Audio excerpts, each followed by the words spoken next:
Hello guys, and welcome back to my YouTube channel for another useful and informative video. So guys, this video is about landscape mode on iPhone. So guys, here you can see beautiful appearances on my device, which is standby mode on my iPhone. So guys, if you want to get this feature on your iPhone, you can watch this video till the end to get this feature on your iPhone.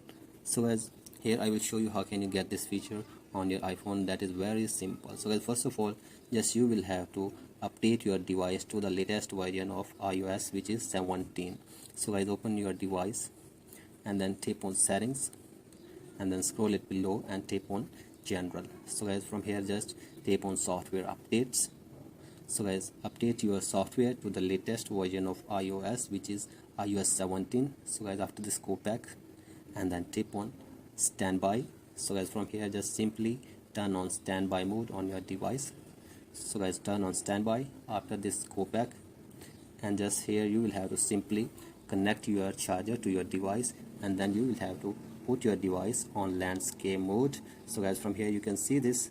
When you put your device in landscape mode and you connect to the charger to your device, you can enjoy standby mode on your iPhone.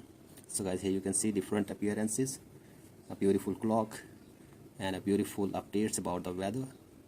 So guys, after this you can have a beautiful clock on your device. Here it is. So guys, that's it for today's video. If you have liked this video, please like and subscribe to my YouTube channel as well.